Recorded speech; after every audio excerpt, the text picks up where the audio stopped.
आज 25 अगस्त का सेशन हम आरंभ करते हैं आदर्श के पूछे हुए प्रश्न से। हालांकि मैं सोच रहा था कि चूंकि कल जन्माष्टमी है तो हम कुछ कृष्ण के बारे में चर्चा करें, कुछ उस विषय पर बात करें, लेकिन अब चूंकि आदर्श ने दिशा थोड़ी सी मोड़ दी है तो ये भी अच्छा है और इसको हम बात कर सकते हैं। आदर्श का प्रश्न है कि कल का जो मैसेज था वो था कुशल धावक अपने पद चिन्ह नहीं छोड़ता।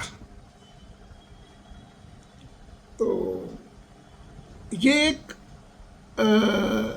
बहुत गहरा अर्थ लिए हुए मुहावरा है और ये लाओ त्सु ने कहा था और इसके पीछे बहुत गहरी फिलॉसफी है कि कुशल धावक पद चिन्ह नहीं छोड़ता।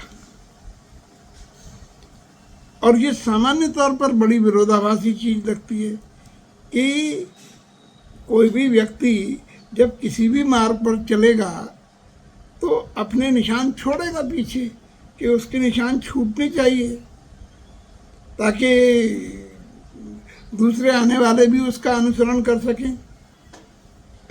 कई दृष्टि से ये उपयोगी भी है, लेकिन लाओ त्सु कहता है कि कुशल धावक अपने पद चिन्ह नहीं छोड़ता। यानी कुशल धावक वही है जो अपने पद चिन्ह न छोड़े। यही अर्थ हुआ ना इसका कि जिसने पद चिन्ह छोड़ दिए वो कुशल धावक नहीं है। तो देखो, जिंदगी में जिंदगी का फलसफा, जिंदगी को जीने का ढंग सीखने के लिए बहुत सारे स्कूल ऑफ थॉट्स हैं, बहुत सारी विचारधाराएं हैं। तो और वो सारी की सारी कहीं ना कहीं हमको अपने लक्ष्य तक पहुंचाने में सहायता पहुंचाती हैं, मदद करती हैं। और कभी कभी ऐसा भी होता है कि वो आपस में विरोधाभासी लगती हैं, लेकिन जैसा कि यही है कि कुशल धावक पद चिन्ह नहीं छोड़ता, तो अगर हमारे पास कोई फुटप्रिंट ही नहीं है तो हम किस मार्ग पर चलें। महाभारत में यक्ष पूछता है दुर्योधन से कि मार्ग क्या है, क्या पंथ है, मार्ग कौन सा है। तो दुर्योधन जवाब देते हैं कि धर्म का तत्व गुफाओं में है, श्रुति अलग बात कहती है, स्मृति कुछ और। हाँ, युधिष्ठिर ही कहते हैं, दुर्योधन बोल दिया आपने। अच्छा, गलती, सॉरी। तो युधिष्ठिर कहते हैं कि ये सारी चीज़ें स्मृति विभिन्न है, प्रत्येक मस्तिष्क में बुद्धि अलग अलग है, लेकिन सामान्य आदमी क्या करे, क्योंकि धर्म के मार्ग पर चलना ही सच्चा मार्ग है। तो वो कंदराओं में नहीं थे, तो उन्होंने कह दिया महाजनों ये न गता सपंथ है, जिस पर महान लोग चलकर गए हैं वही मार्ग है। अभी महान लोग जिस पर चलकर गए हैं तो मार्ग की पहचान तो पद चिन्हों से ही होगी। जो पद चिन्ह बने हुए हैं उन्हीं के माध्यम से हम पहचानेंगे कि ये मार्ग है। हमारे यहाँ एक कहावत और भी कही गई है कि लीक लीक गाड़ी चले, बोलना बहुत लीक लीक गाड़ी चले,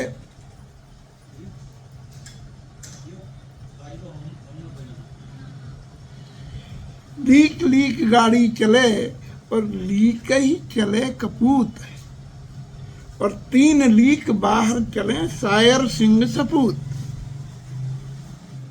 यानी ये लोग जो है वो लीक तोड़ देते हैं, परंपराएं तोड़ देते हैं और उनको तोड़ करके ही बाहर चलते हैं। तो कहीं लीक पर चलना अच्छा है कहीं लीक तोड़ना अच्छा है, कहीं पद चिन्ह छोड़ना अच्छा है, कहीं पद चिन्ह छोड़ना नहीं छोड़ना अच्छा है। तो ये इतनी जो विपरीत मान्यताएं हैं, इनमें हम किसका वर्ण करें, हम किसको चुनें, ये वास्तव में एक गंभीर प्रश्न है।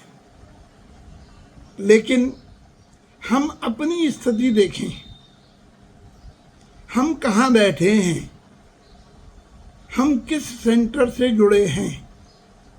तो जैसा कि हम बार बार इस बात को कहते हैं, जोर दे करके कहते हैं कि हम किस स्तर पर अपने आप को भिन्न पाते हैं, वो हमारी जो भिन्नता है वो श्रेष्ठ है कि नहीं है, इस पर निर्णय बाद में होगा। लेकिन जिस स्तर पर हम भिन्न हैं वो विचार की गहराई है कि हम किसी भी विचार को उसके गहरे आशय तक पहुंचने की चेष्टा करते हैं कि वो अपने मूल में किस दर्शन को प्रतिपादित कर रहा है। और अगर ये बात हम अच्छी तरह से समझ लें, एक बार जैसे अगर न्यूटन के लिए वो बिल्ली और बिल्ली के बच्चे के लिए अलग अलग छेद बनवाना चाह रहा था अपने दरवाजे में, तो जब कारपेंटर ने बिल्ली का छेद बना दिया तब उसको समझ में आया कि जिसमें से बिल्ली निकल जाएगी उसमें से बिल्ली का बच्चा तो निकल ही जाएगा। इसी तरीके से जब जीवन में हम किसी गहरे विचार को समझ जाएंगे, जब हम किसी गहरे सिद्धांत को समझ जाएंगे और वो हम कन्विंस हो गए कि हाँ, तो फिर बाकी चीज़ें, फिर कोई भिन्नता रह नहीं जाएगी। किसी भी गहरे सिद्धांत को समझ पाना ठीक ऐसे ही है, चाहे वो कोई भी सिद्धांत हो, इसका विपरीत हो वो भी और ये भी, वो ठीक ऐसे ही है जैसे जब हम उसको समझ पाते हैं तो हम उस विचार के शिखर पर होते हैं। और किसी भी शिखर पर हम पहुंच जाएं तो नीचे से आने वाले जो मार्ग अनेक हैं वो हमें पता चल जाते हैं कि सारे मार्ग आज शिखर पर ही रहें। हम कोई सा भी मार्ग पकड़ लें, सारे झगड़े तलहटी में हैं। जब हम तलहटी में हैं तो विचारधाराओं का क्लेश है, जब हम तलहटी में हैं तो विचारों की भिन्नता नज़र आती है, और तभी ये आग्रह और दुराग्रह नज़र आता है कि हमारा ही विचार सही है और आओ इसी के माध्यम से हम पहुँचेंगे। लेकिन जैसे ही हम शिखर पर पहुँचते हैं हमको समझ आ जाता है कि सारे मार्ग यहीं पर आ रहे हैं। और इसीलिए जो लोग शिखर पर पहुँच जाते हैं उनमें ऊपरी तौर पे भले ही उनके निष्कर्षों में मतभेद दिखे, लेकिन तात्विक तौर पर उनकी बात एक ही होती है और उसमें कोई भी अंतर नहीं होता। तो ये तो इसकी थोड़ी सी हमने भूमिका समझाई। अब हम बात करते हैं कि पद चिन्ह नहीं छोड़ना कैसे श्रेष्ठ है। किसी भी चीज में पद चिन्ह नहीं छोड़े जाएं तो वो किस तरीके से धावक को कुशल बना देता है। देखो, हम किसी भी काम के लिए जब प्रयत्न करते हैं, हर व्यक्ति अपनी अपनी स्थिति के अनुसार सोचे कि जब हम किसी भी काम के लिए प्रयत्न करते हैं और यदि हम अपने काम के प्रति निष्ठावान हैं, अपने काम के प्रति, अपने उद्देश्य के प्रति हमारी लगन है, निष्ठा है, हमारा संकल्प है, तो हमारे प्रयत्न उस दिशा में ईमानदारी से होते हैं।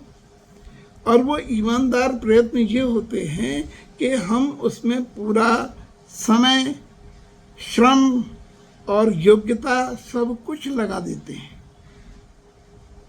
और ये जो सब कुछ दांव पे लगाना है या सब कुछ खर्च करना है, तो इसमें श्रम भी लगा, समय भी लगा, सब कुछ लगा। तो ये एक बड़ा श्रम साध्य काम हो जाता है। क्योंकि हमें अपने लक्ष्य को प्राप्त करना है, हमें अपने काम को सही दिशा में ले जाना है और उसे सफलता तक पहुंचाना है, तो हम इन सारी चीज़ों को उसमें लगा देते हैं कि ये सारी चीज़ें जब लगेंगी तो इनपुट पूरा होगा और हम सफलता के मार्ग पर पहुंच जाएंगे। और कभी कभी होता भी है कि हाँ, हम इनसे पहुंच भी जाते हैं, लेकिन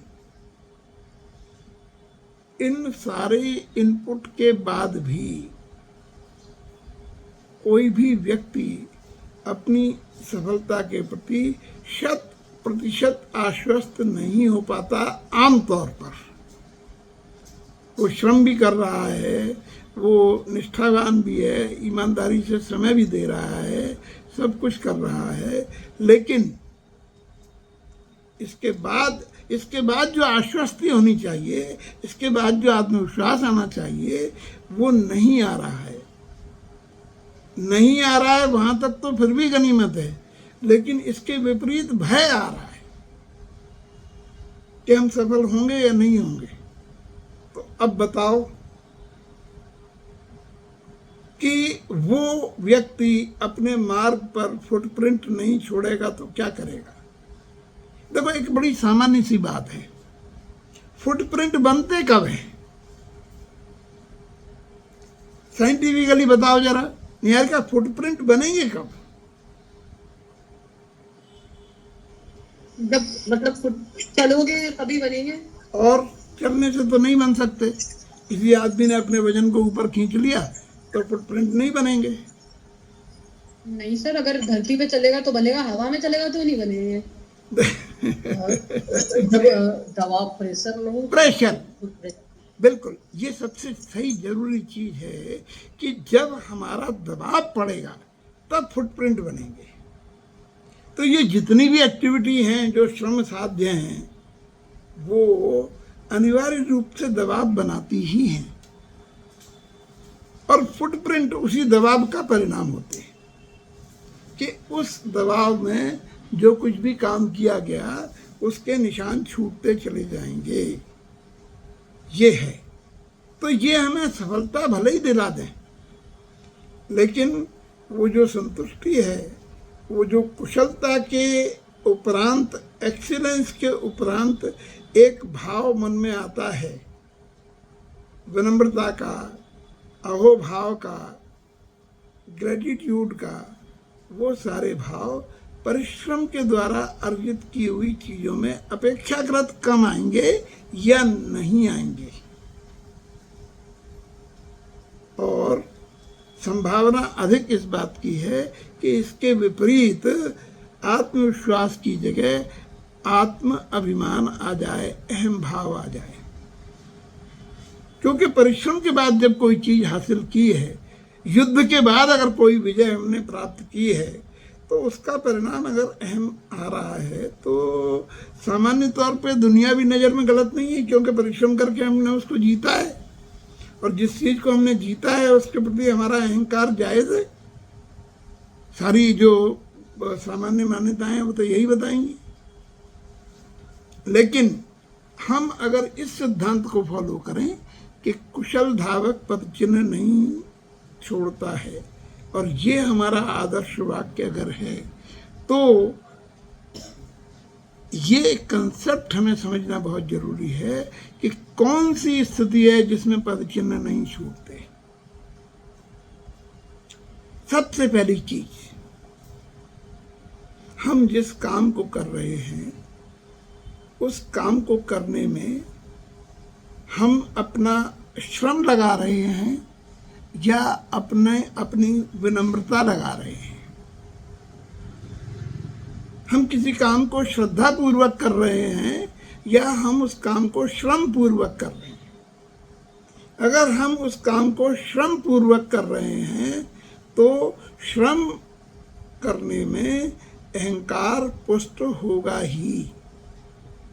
लेकिन उसी काम को अगर हम श्रद्धा पूर्वक कर रहे हैं, बहुत बारीक अंतर है कि हमारा लक्ष्य हमारे सामने है और उस लक्ष्य को प्राप्त करने की जो विधि हमने चुनी है वो विधि हम चुन करके उस पर काम कर रहे हैं। ये श्रम साध्य काम है, लेकिन इससे भी ऊपर की स्टेज जो हमारे 7 कमिटमेंट हैं, उन 7 कमिटमेंट में जिस तरीके से ग्रेजुअली हम आगे बढ़ते हैं और फर्स्ट से लेकर के लव योर सेल्फ से लेकर के लिव इन ग्रेटिट्यूड तक पहुंचते हैं, तो ये एक ऐसा ऑर्डर है कि इस ऑर्डर में पहली चीज ही हमको ये समझ आती है कि हमारे अंदर अपने काम के प्रति विनम्र भाव होना चाहिए, ह्यूमिलिटी होनी चाहिए।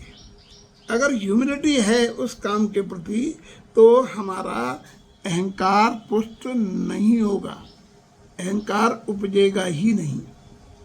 और इसका एक बड़ा कारण ये है कि हम किसी भी काम को कर पाते हैं, हम करते हैं और हम कर पा रहे हैं, इन दोनों के अंतर को जो समझ लेता है वही सच्ची समझ रखता है। हम करते हैं ये ईगोइस्टिक वाक्य है, हम कर पा रहे हैं ये श्रद्धा का परिणाम है। क्योंकि अगर हम वास्तव में देखें अपने किसी भी काम को तो हमें ये मालूम पड़ेगा कि उस काम में वो दृष्टि चाहिए कि हम ये देखें कि ये काम हम कर पा रहे हैं। तो जब हम कर पा रहे हैं वाली दृष्टि से देखेंगे तो हमको समझ में आएगा कि इसमें कितने हाथ साथ में जुड़े हुए हैं, कितने लोगों का सहयोग हमें मिल रहा है, तब हम कर पा रहे हैं।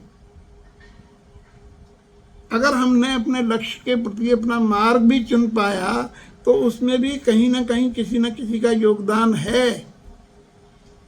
और इसीलिए हमारे यहाँ सूत्र रूप में जिन चीज़ों को कहा गया है वो सूत्र अकाट्य हैं और एब्सोल्यूट ट्रुथ है, उनको किसी भी परिस्थिति में काटा नहीं जा सकता। जैसे श्रद्धावान लभते ज्ञानम, जैसे किसने प्रद्युम्न ने या किसी ने लगा रखा है अपने स्टेटस पर कि विद्या ददाति विनयम। हम सब एजुकेटेड लोग हैं तो हम विद्यावान हैं कि डिग्री समृद्ध हैं। अगर हम डिग्री वाले लोग हैं तो फिर हमारे अंदर अहंकार ही आएगा। लेकिन अगर हम विद्यावान हैं तो क्योंकि विद्या ददाति विनयम ये शाश्वत सत्य है। विद्या ददाति विनयम क्यों? क्योंकि सा विद्या या विमुक्तये, विद्या वो है जो हमें मुक्त कर दे। और हमें मुक्त किस चीज से होना है? जीवन में सिर्फ और सिर्फ अहम भाव से मुक्त होना है।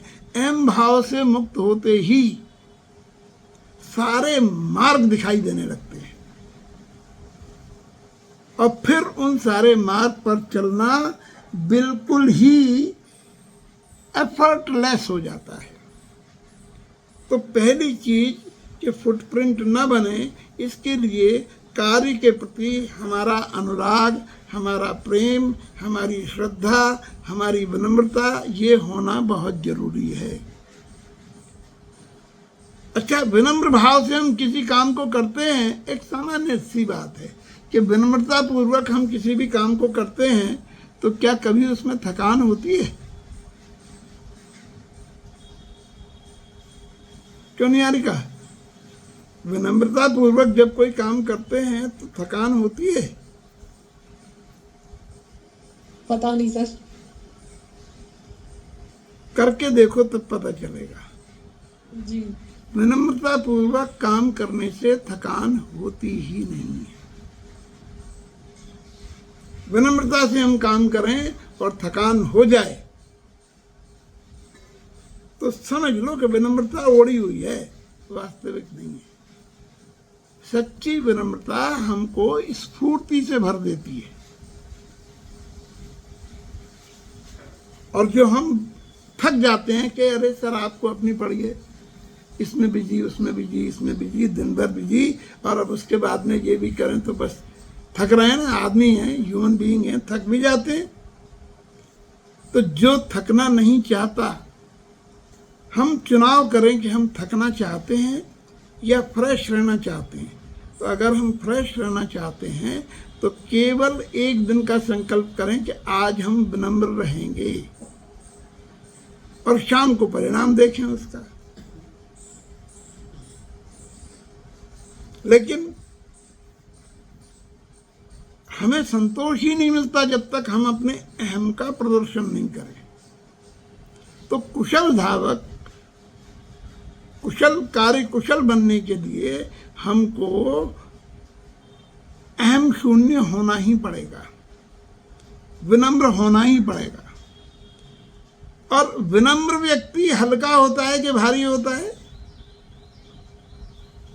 जब भी हम विनम्र होते हैं तो हम बेहद हल्के हो जाते हैं, कोई भार महसूस नहीं करते। भार तो सबसे बड़ा अहंकार का है, और अगर हम विनम्र हो गए तो कोई भार ही नहीं है।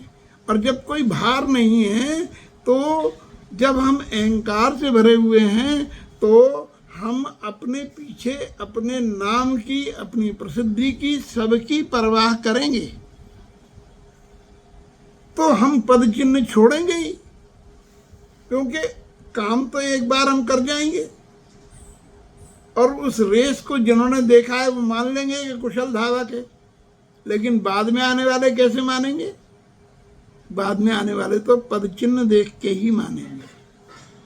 तो ये जो हमारी फीलिंग है, ये अहंकार को पुष्ट करने की ही फीलिंग है कि हमारा नाम रहे, हमारा ये सब। देखो, बड़ी विचित्र बात है कि जब हम उस नाम के लिए, उस प्रसिद्धि के लिए काम करते हैं तो वो मिले या ना मिले जरूरी नहीं है।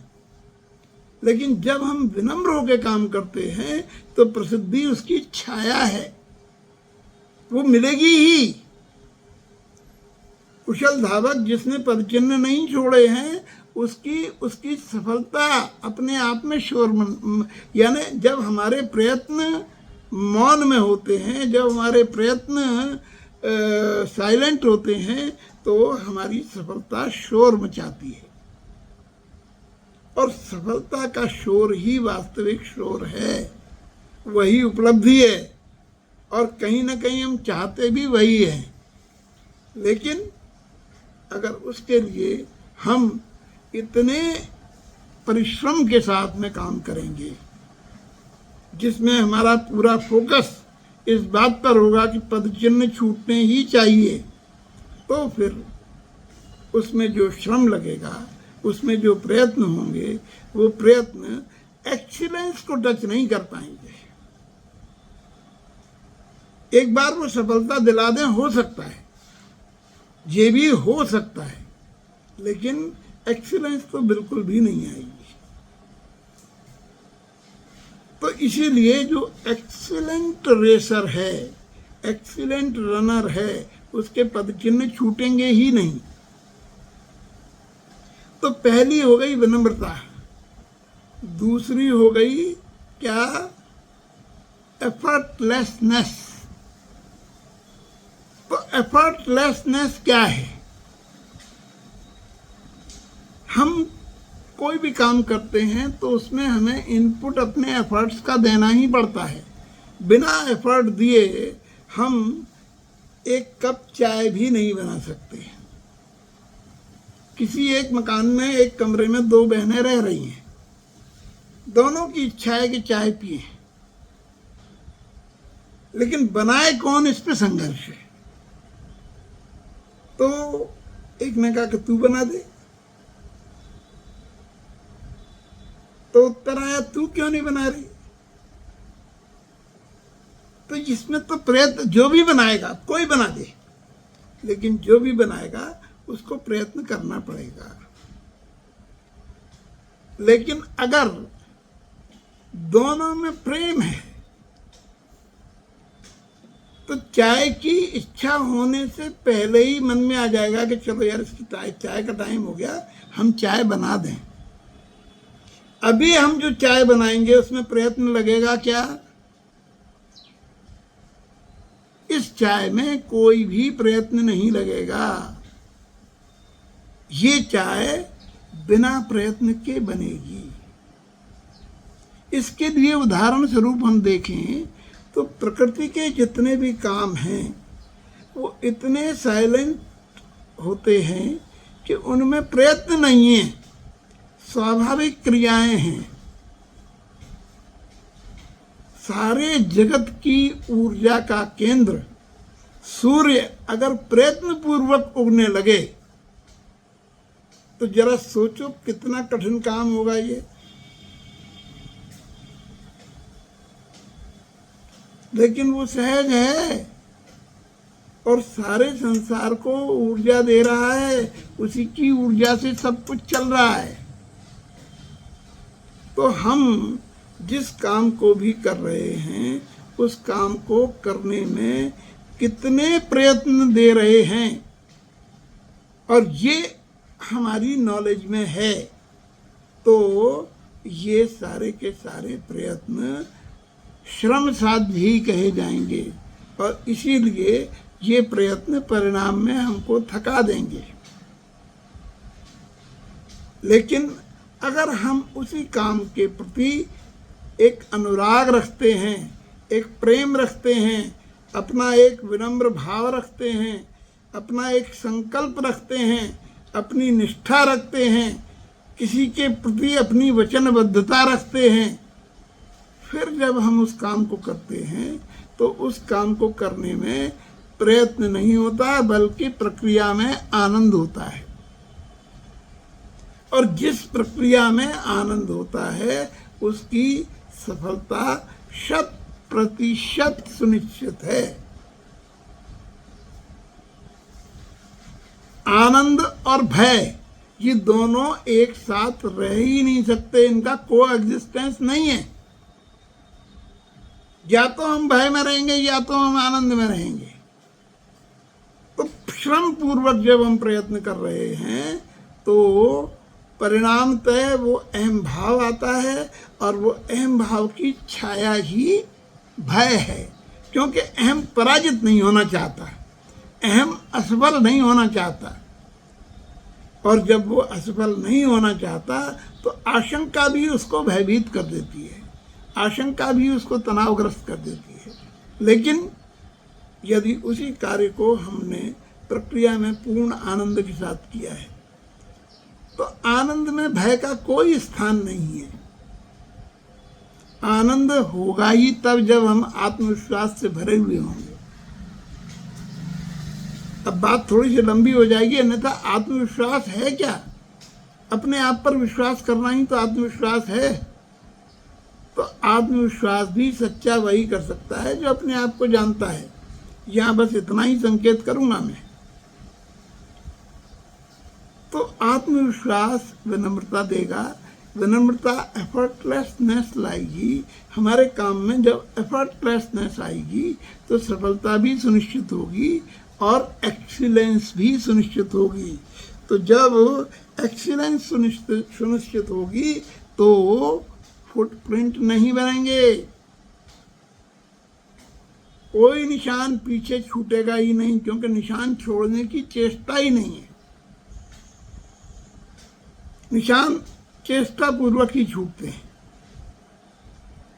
बिना चेष्टा के अगर हम काम कर रहे हैं तो वो निशान नहीं छूटते।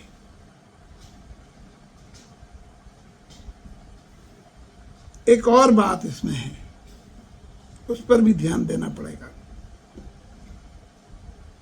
We should be mindful. In the state of mindfulness, हम जिस काम को भी करेंगे, माइंडफुलनेस क्या मतलब समझे इससे? कोई बताएगा? What is mindfulness? प्रथम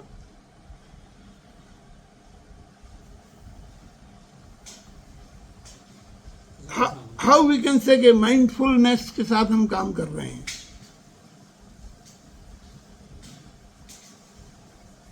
अरे यार का माइंडफुलनेस सर प्रेजेंट मोमेंट में रहने को बोलते हैं। एग्जैक्टली।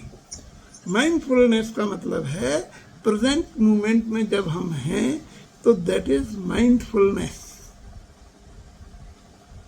और ये प्राकृतिक और शाश्वत नियम है कि प्रेजेंट मोमेंट में किसी भी प्रकार का कोई तनाव होता ही नहीं है। प्रेजेंट मोमेंट में अगर हम हैं और हमने प्रेजेंट मोमेंट में जीना सीख लिया है तो हम आनंद में ही जी रहे हैं।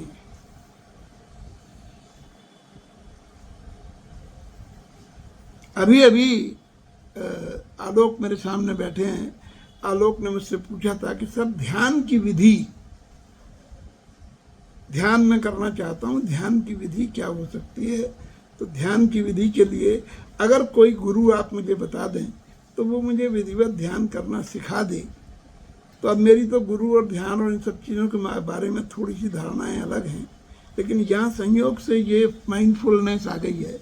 Mindfulness is also a sort of meditation. Mindfulness is nothing but A state of meditation. तो प्रेजेंट में जब हम हैं, देखो शब्द जो होते हैं ना, शब्द या तो भूत में होंगे या भविष्य में होंगे। वर्तमान हमेशा निशब्द होता है। वर्तमान निशब्द होता है। शब्द भूत में या भविष्य में होते हैं। ध्यान का लक्ष्य क्या है? ध्यान किसे कहते हैं? ध्यान भी निशब्द होने को ही ध्यान कहते हैं। जब कोई शब्द नहीं है, जब शब्दातीत मौन है, उस मौन को ही ध्यान कहते हैं। जब हमारी स्वयं से भी बात नहीं हो रही है, क्योंकि ध्यान की सबसे बड़ी बाधा सेल्फ टॉक ही तो है। जिस समय हम ध्यान करने बैठते हैं उस समय हमें अपने मस्तिष्क की उपद्रवी शक्ति का पता चलता है कि ये मस्तिष्क कितना उपद्रवी है। सामान्य तौर पर जब हम अपने काम में लगे रहते हैं तो हमको मस्तिष्क की डिस्टर्बिंग और नॉटीनेस नेचर का पता नहीं चलता। लेकिन जैसे ही हम ध्यान करने बैठते हैं, संकल्प पूर्वक कि अब हम ध्यान करेंगे, बस वैसे ही मन इतना उपद्रवी हो जाता है, इतना उपद्रवी हो जाता है कि वो हमें तभी मालूम पड़ता है कि ये इतना उपद्रवी है। अगर हमने संकल्प 5 मिनट का लिया है कि हम 5 मिनट ध्यान करेंगे, तो वो 5 मिनट इतने लंबे हो जाते हैं कि हम कहीं भी देख लो, किसी की श्रद्धांजलि सभा में 2 मिनट का मौन होता है। सबने अनुभव किया होगा कि वो 2 मिनट कितने लंबे होते हैं। हम कई बार कनखियों से देखते रहते हैं कि बगल वाले ने आंख खोली कि नहीं खोली। यानी वो 2 मिनट की अवधि की दीर्घता का पता ही हमें उस समय चलता है जब 2 मिनट हमें संकल्प पूर्वक स्थिर रहना पड़े। तो अगर हम अपने काम को माइंडफुलनेस के साथ कर रहे हैं, और देखो ये चीजें सारी इंटरकनेक्टेड हैं। जब हम किसी भी चीज को प्रेम करते हैं, why we kept our commitment, love yourself on the first, because love is the master key for everything. Love is the most propelling and guiding force in life. तो जिस किसी को भी हम प्रेम करते हैं, प्रेम की अवस्था में दूसरी चीज होती ही नहीं है। प्रेम में सिर्फ हम वर्तमान में रहते हैं, उनसे ज्यादा अभागा कोई नहीं है जो प्रेम के घनीभूत क्षणों में भी भूत या भविष्य में पहुंच जाते हैं। और ऐसे हजारों लाखों करोड़ों लोग हैं जो घोषित रूप से प्रेम करते हैं, लेकिन या तो भूत में रहते हैं या भविष्य में रहते हैं। तो वर्तमान में उनकी प्रेम की जितनी भी एक्टिविटी होती है वो सिवाय फिजिकल कसरत के और कुछ नहीं होता है, क्योंकि वर्तमान जी ही नहीं पा रहे। तो प्रेम स्वाभाविक रूप से हमको वर्तमान में जीना सिखा देता है।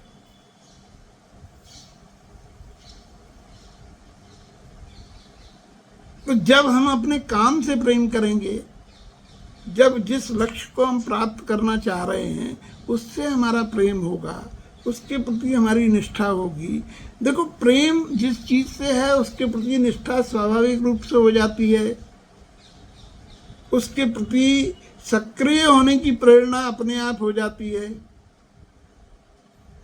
प्रेम में हम चाहकर भी निष्क्रिय नहीं हो सकते, सक्रियता बाय डिफॉल्ट आती है, और वो सक्रियता स्वार्थी नहीं होती, वो सक्रियता दूसरे के लिए होती है। तो जो सक्रियता दूसरे के लिए होती है वो हमेशा हमको वर्तमान में ही रखती है। तो माइंडफुलनेस होने के लिए चीजें तीनों इंटरकनेक्टेड हैं। तो जब हम माइंडफुलनेस में रहते हुए किसी भी एक्टिविटी को संपादित कर रहे हैं, किसी भी काम को संपादित कर रहे हैं, तो वो बहुत स्वाभाविक रूप से, बहुत आसानी से, बहुत सहजता के साथ हो रहा है। और जो कुछ भी सहजता के साथ हो रहा है उसमें किसी भी प्रकार के फुटप्रिंट या निशानियां छूटने की गुंजाइश नहीं है।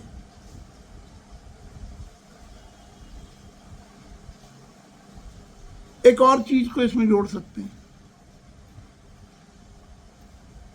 वो है सेल्फलेसनेस।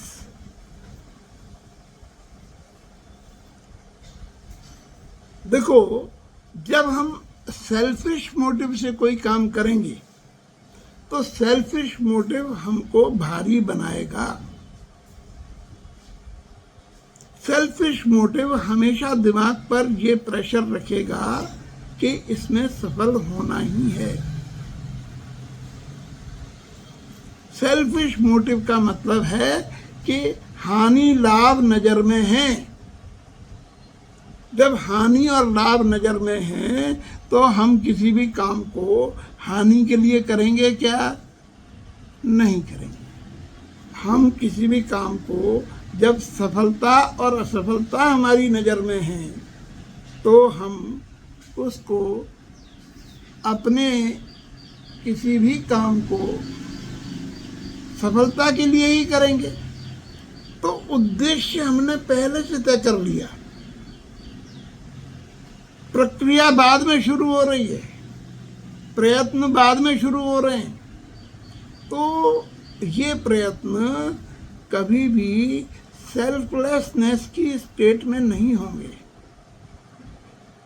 और इसीलिए जब एक मूर्तिकार मूर्ति बनाता है तो वो अपने आप को विस्मृत कर देता है।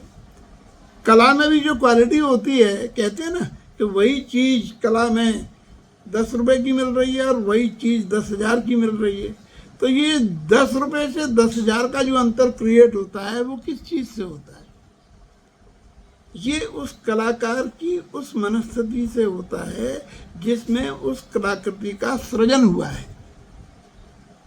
अगर कलाकृति का, इसीलिए कला को कमर्शियल आर्ट और आर्ट, इन दो चीजों में डिवाइड किया गया है। कमर्शियल आर्ट को मूल्य लगाया जाता है, एप्रिसिएशन भी होता है जितना होना चाहिए, ठीक है। लेकिन जो स्वयं को विस्मृत करके, पूरी तरह से उसमें तल्लीन हो करके, डूब करके, पता ही नहीं है कि क्या बना रहा है, वो जानता ही नहीं है कि क्या बना रहा है, और बिल्कुल सद्य स्फूर्त जो विचार आ रहे हैं, वही कला है और उसी का महत्व है। कविता के लिए कहा गया है poetry is the spontaneous overflow of powerful thoughts. तो ये जो स्पॉन्टेनिटी ऑफ पावरफुल थॉट है, यही कविता को कविता बनाती है। वरना तुकबंदी तो बहुत होती है, तुकबंदी को तो हम कविता नहीं कह सकते, और तुकबंदी हृदय को छूती भी नहीं है। तुकबंदी बुद्धि को चमत्कृत कर सकती है। कभी चाहो तो देखना, मेरे पास आकर के ऐसे ऐसे संग्रह हैं जिनमें लोग करते हैं कि आप सीधे पढ़ो तो राम काव्य है और उल्टे पढ़ो तो कृष्ण काव्य है, उसी पंक्ति को। कितना कठिन काम है कि एक ही पंक्ति को आप इस तरफ से पढ़ें तो वो कृष्ण कविता है, और इस तरफ से पढ़ें तो वो राम कविता है, और एक लाइन नहीं पूरा ग्रंथ लिख दिया। जरा सोचो। पर इसको कविता के रूप में मान्यता मिली क्या? नहीं। चमत्कार है, बिल्कुल चमत्कार है, इसमें कोई शक नहीं। मणिबंध काव्य होते हैं, वो मणिबंध काव्य में विभिन्न आकृतियां होती हैं। मान लो एक तीर का निशान बना दिया और उस तीर के निशान में शब्द अक्षर भर दिए, वर्णमाला के अक्षर भर दिए। अब उसमें उन्होंने कह दिया कि इसको आप कहीं से भी पढ़ना शुरू करो, इस क्रम में जब आओगे तीर के क्रम में तो वो कविता की पंक्ति बन जाएगी। बोलो है चमत्कार के नहीं है? जहाँ से मर्जी हो वहाँ से पढ़ना शुरू कर दो, यहाँ से करो, यहाँ से करो, यहाँ से करो, और जहाँ से भी करोगे वहाँ से आगे बढ़ते हुए चलेगा। उस जगह लौट के आओगे, कविता की पंक्ति पूरी हो जाएगी। तो इस तरह के मणिबंध के अनेक रूप हैं। एक गोलाकार आकृति है, एक कोण वाली है, एक स्टार वाली, उन सब में वो शब्द भरे हुए, और वो कहीं से भी पढ़ लो, आप बन जाएगी कविता। पंक्ति एक बन जाएगी कविता की, आप चमत्कृत हो जाएंगे। लेकिन क्या उसे कविता कहेंगे? क्यों? क्योंकि मोटिव ही सेल्फ एस्टेब्लिशमेंट का है, कि माना जाए कि ये मैंने लिखी है। तो स्थापना किसकी होगी? मैं की। तो जिस जगह मैं की स्थापना पे जोर है, वहां पर एक्सीलेंस कैसे आएगी? एक्सीलेंस हमेशा आएगी सेल्फलेसनेस से।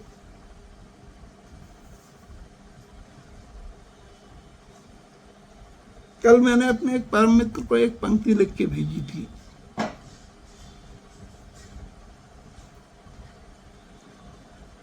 और अब चूंकि समय हो रहा है, इसलिए उस पंक्ति पर बात लगेगा तो अगले सेशन में करेंगे कि लोहे के पिंजरा में पारस धरो रहो, लोहे के पिंजरे में पारस रखा रहा।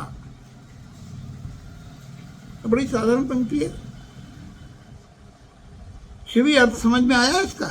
लोहे के पिंजरे में पारस रखा रहा। नहीं आया। किसी के समझ में आया?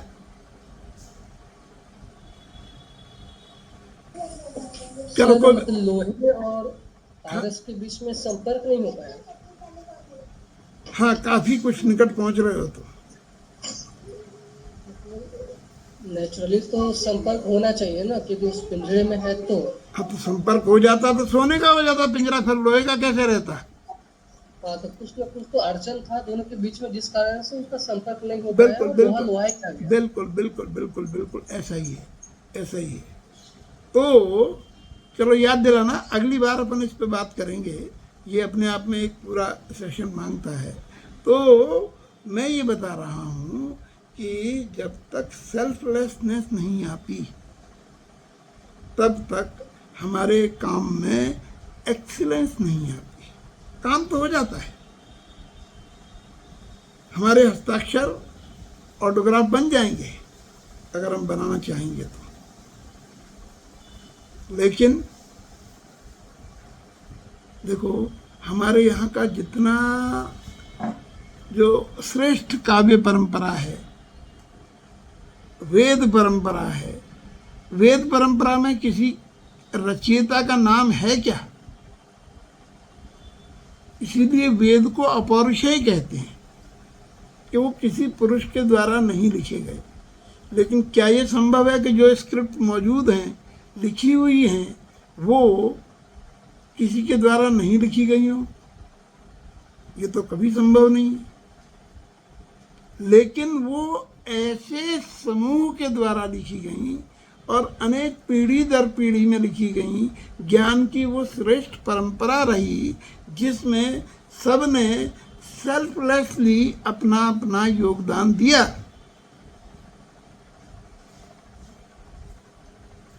और इसीलिए वो ज्ञान की सर्वोच्च उपलब्धि कर सके। यद्यपि हम वेदों को भी मान सकते हैं कि वो भी एक प्रकार के फुटप्रिंट हैं, लेकिन उसका जो एक्सीलेंस, यहाँ हम आशा लगाएंगे कि उसका जो एक्सीलेंस वाला एलिमेंट है, वो एक्सीलेंस वाला एलिमेंट अचीव ही तब हुआ जब उनका सृजन सेल्फलेसली हुआ, अहम शून्य होकर के हुआ। तो कुल मिलाकर के बात ये कुछ स्पष्ट हुई कि नहीं, कि जो श्रेष्ठ धावक होता है वो अपने पद चिन्ह नहीं छोड़ता। एक बार मैंने किसी सेशन में कहा भी था कि हम तमाम सारी चीज़ों को फॉलो करने की कोशिश करते हैं। हम YouTube पे सुनेंगे, हम मोटिवेशनल स्पीकर को सुनेंगे, हम और बहुत सारी चीज़ें सुनते हैं और सक्सेस के लिए टिप्स पूछते हैं। एक व्यक्ति जो सक्सेसफुल हुआ उससे हम टिप्स पूछते हैं। ये ठीक उसी प्रकार का ज्ञान है जैसे कोई एक बीमार आदमी किसी डॉक्टर की दवाई लेके अच्छा हो गया और हम उससे कहें कि तू भैया अपना प्रिस्क्रिप्शन मुझे दे दे, मैं भी बीमार हूँ तो इस दवाई से मैं भी ठीक हो जाऊंगा। अरे भाई, हर एक व्यक्ति अलग है, उसका कॉन्स्टिट्यूशन अलग है, उसकी प्रकृति अलग है। वो सिर्फ डॉक्टर ही जज कर सकता है कि आपको क्या दवा दी जाए। तो हर एक के लिए जो सफलता का मार्ग है वो टिप्स पर आधारित नहीं होगा, वो स्वयं अन्वेषण करना पड़ता है। उसका सफलता का कोई मार्ग बना बनाया नहीं होता। और इसीलिए हमने उस सेशन में कहा था कि सफलता का मार्ग चलने वाले के साथ ही रोल होता चला जाता है, और वो जो उसके साथ रोल होता हुआ ही चला गया, तो अब वो तुम्हें क्या टिप्स देगा? वो जो भी टिप्स देगा वो झूठी होंगी, क्योंकि अपने मार्ग को वो खुद ही नहीं देख पा रहा है। तो ध्यान रखो, सफलता का मार्ग कभी बना बनाया नहीं होता, उसको हमको अपने हौसले से बनाना पड़ता है, निर्मित करना पड़ता है। और यही इसका भी आशय है कि फुटप्रिंट के माध्यम से हम चाहें कि उस सफलता को अर्जित कर लें, उस एक्सीलेंस को अर्जित कर लें, तो नहीं कर सकते। हाँ, उससे हम थोड़ी सी सहायता ले सकते हैं, कुछ थोड़ी सी प्रेरणा ग्रहण कर सकते हैं, लेकिन जो कुशल धावक है वो फुटप्रिंट छोड़ता ही नहीं है।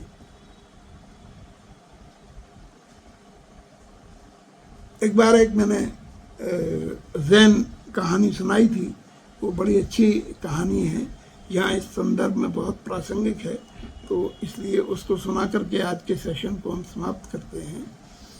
कि एक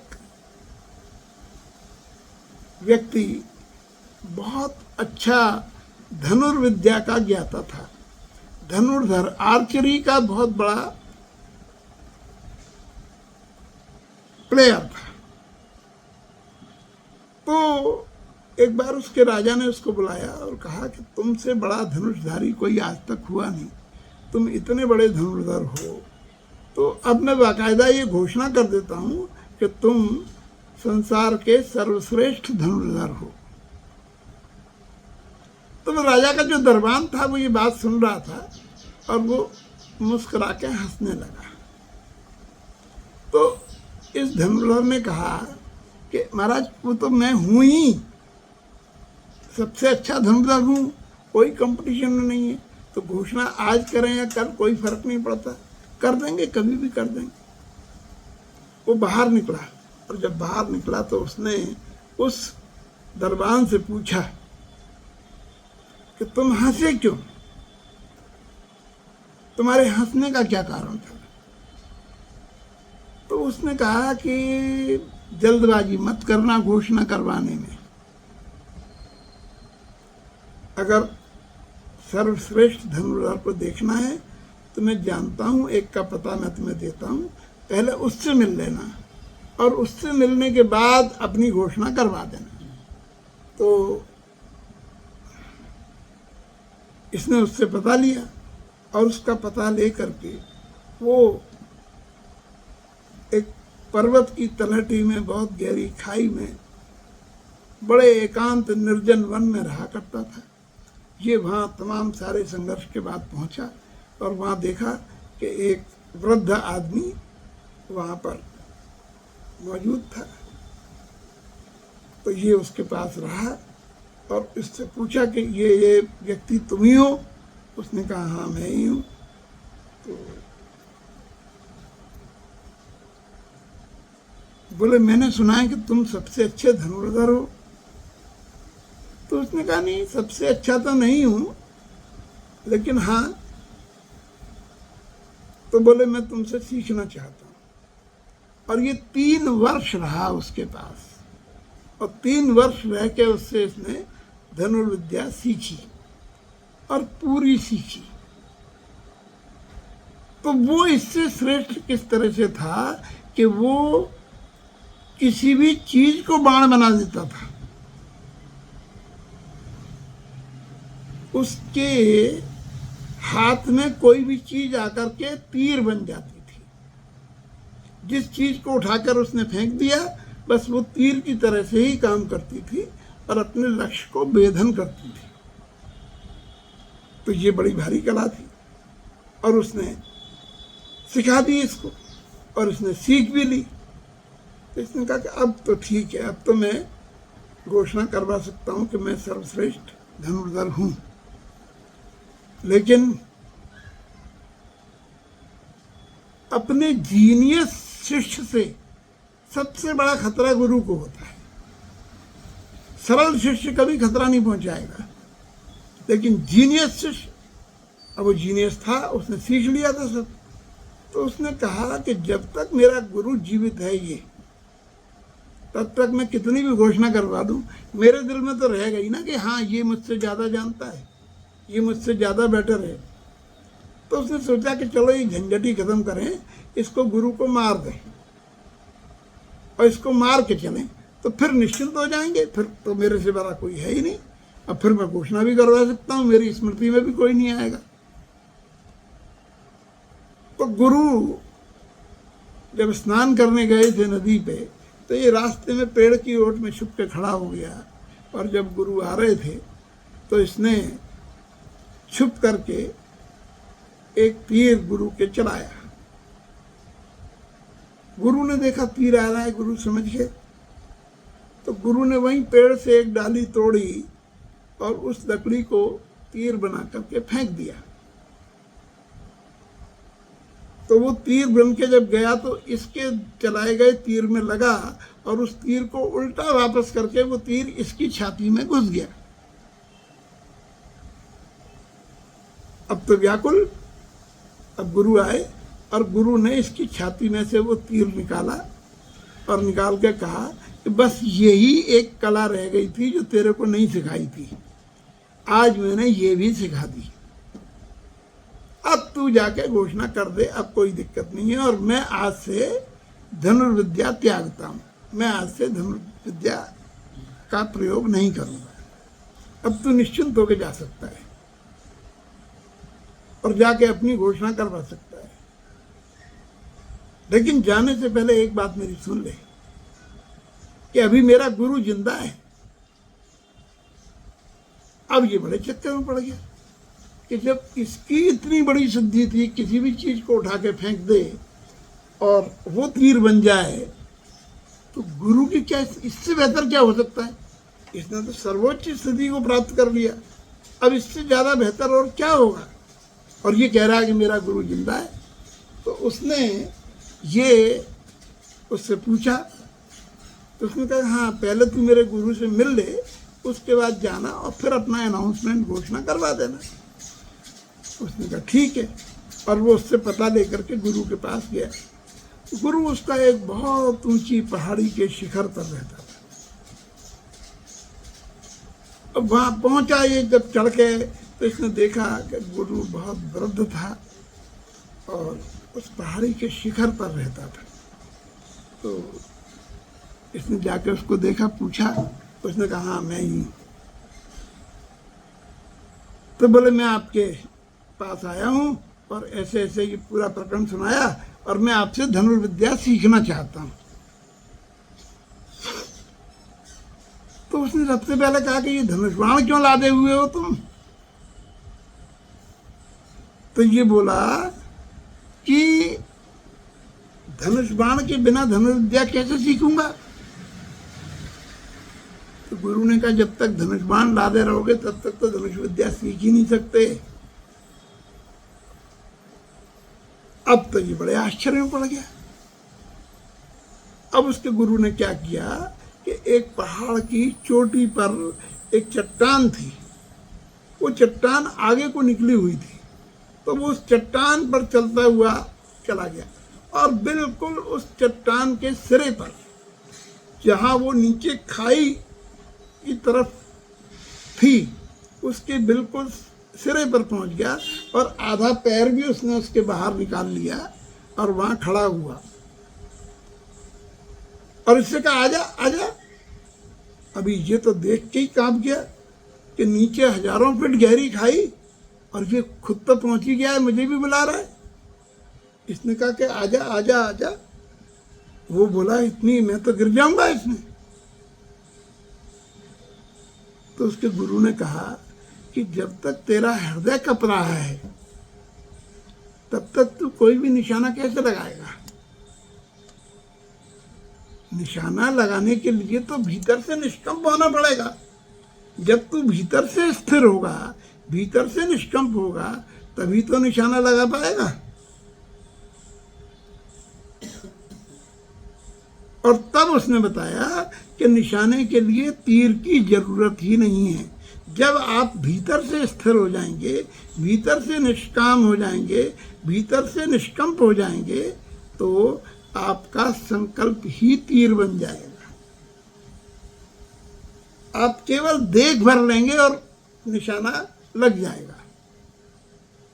तो ये जो सर्वोच्च स्थिति है, यही स्थिति है कि कुशल धावक पद चिन्ह नहीं छोड़ता। जैसे कुशल तीरंदाज तीर कमान रखता ही नहीं है। उसकी आंतरिक स्थिरता, उसकी आंतरिक निष्कंपता, बस वही उसका संकल्प बन जाती है। और जब वो उसका संकल्प बन जाती है तो दृष्टि मात्र तीर बन जाती है और वो अपने लक्ष्य का भेदन कर लेता है। यही है पूरा सारांश कि कुशल धावक अपने पद चिन्ह नहीं छोड़ता। तो मेरे ख्याल से आज के सेशन के लिए इतना पर्याप्त है। आदर्श, समझ में कुछ आया जो मैंने इतना कुछ बताया इसमें? आदर्श, हाँ सर।